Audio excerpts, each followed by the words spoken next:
Hey guys, what is happening? Welcome to this video. So in today's video, we're talking about two people who've left Canada and what they're doing now and their perception of Canada and their perception of also these places that they moved to that are quote unquote like full of drug cartels, they're full of robberies, they're full of crime, and I'm saying it like this because it's just so not true.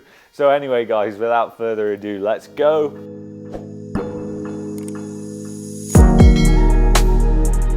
Alright guys, welcome back. I'm in kind of a playful mood today, so I figured it would be a good time to shoot a video for this channel.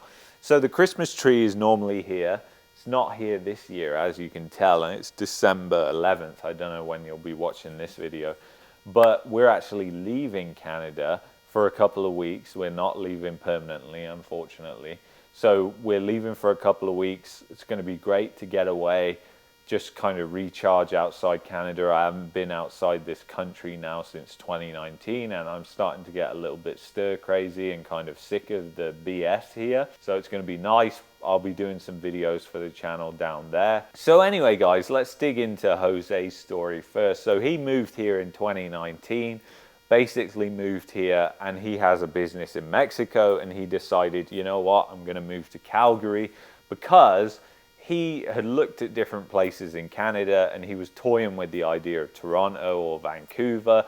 And he looked at Calgary and he was like, well, it's much more affordable. And he watched a lot of the main influencers here in Calgary as well. And he thought Calgary's a fantastic place, so I'm going to move there. He'd done a lot of research and he got here and found out that is not the case at all. So he moved to a part of the city in the northwest and managed to find a rental. He said that the crime there was really, really bad. And he said, and bear in mind, this guy is from Mexico. It just makes me laugh because people think this is some kind of utopia, but it is far from it, And he moved here. He couldn't believe what a state the economy was in. So he was trying to drum up business for his business that he'd expanded here. And he was going around different businesses, talking to different business owners.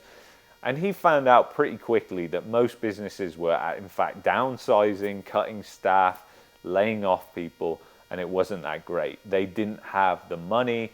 There was not really much of an economy. And he said, he did get some clients, but it was painful. He said he never, ever expected to have to knock on so many doors as he did to just get one client, compared to back home in Mexico, where he was knocking on, 100 doors and he was getting 2-3 clients. Over here, he had to do way more than that.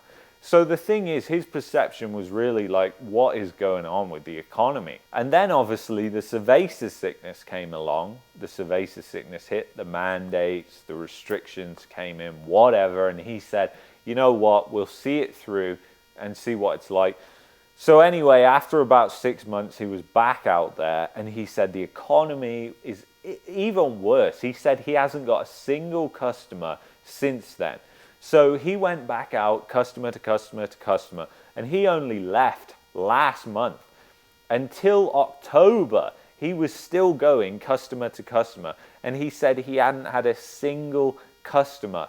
And he said it was even worse. He went into customers he'd been into before, and it was like they just got rid of and chopped 20% of their staff. And he said when he was speaking to business owners, they were saying they don't know what they're going to do when all these government handouts run out, because they're just running on fumes, essentially.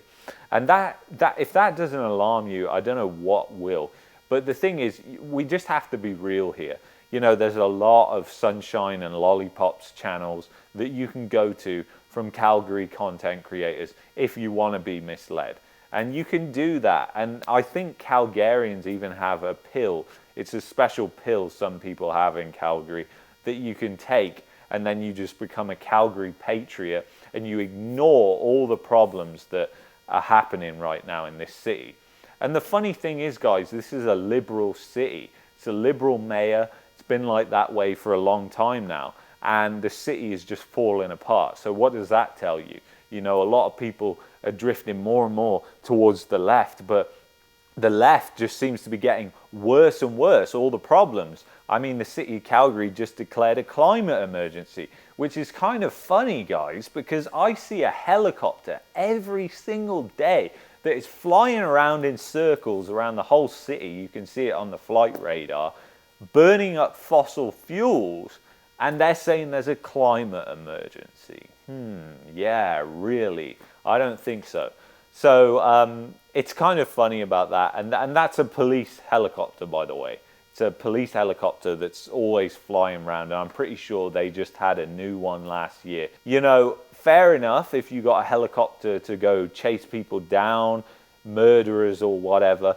But when you're just flying it around patrolling in a city that is in a quote-unquote climate emergency, it's a little bit weird. But anyway, guys, we're getting a little bit off topic. But the crux of it is that he basically had a perception of what Calgary was going to be like. He moved here, he found out the opposite. And then we have another guy, Desmond. And Desmond, I don't know where he was from in Canada because I didn't actually ask him, but I think it was Toronto. But he moved from Toronto to Colombia. And he basically said he was shocked when he moved to Colombia because, you know, we're led to believe that it's full of drugs, there's drug cartels everywhere, you're going to get kidnapped, you're going to get murdered, you know, it's just really bad there, don't go there, the crime is so high. He gets there, figures out it's nothing like that, and he wasn't in a major city in Colombia. It was Boga something, but I can't remember the name and I don't want to mess it up. But anyway, he moved down there and he's loving it down there. He absolutely loves it. He's got his 12 months tourist visa or whatever. So he's good down there for 12 months. And he said he's looking like he's going to stay down there. And a lot of these countries like Mexico, Colombia, Costa Rica, they're very friendly to us Westerners. You can get immigration status there very easily, actually. It's not that difficult. Whereas places like Canada, the UK, it's very difficult. They put a whole bureaucratic process in place that costs a fortune. And I don't know why, really, because when you look at these places, you have to wonder, like, why are these places being portrayed as really, really bad? This is being portrayed as really, really good. Are we going to swap them? Because is that the reality, guys? Is it really the other way around? And we have to reevaluate because, you know, here in Calgary, crime is going through the roof right now. And the reason being is all the pandemic benefits are ending. So that's having a major effect on what's happening. And the thing is with that, obviously people get desperate. It's unfortunate that that happens. People get really desperate and then they resort to crime. And really, I don't want to get into this too much because it really gets, obviously, I think a lot of people get insulted for a start off because it's just really difficult to describe it without offending people.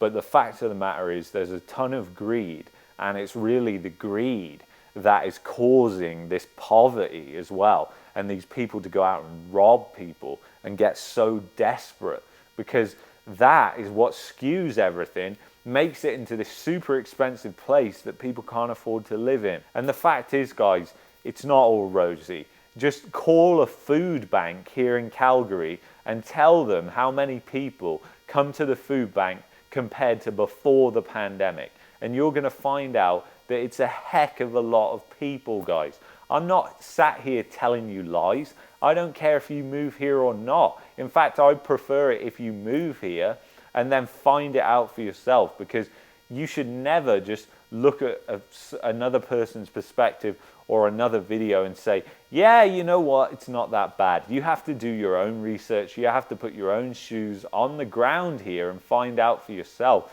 And I would always suggest come here for 3-4 weeks, find out what it's really like, and then make your decision. Don't just pack up shop, move here before you've even visited, and then find out in due course. So anyway, guys, I hope you enjoyed this video. I really enjoyed making it. I think it's a fantastic video. I couldn't say that with a straight face, guys. But anyway, I'll see you in the next video as usual. Peace. Bye-bye.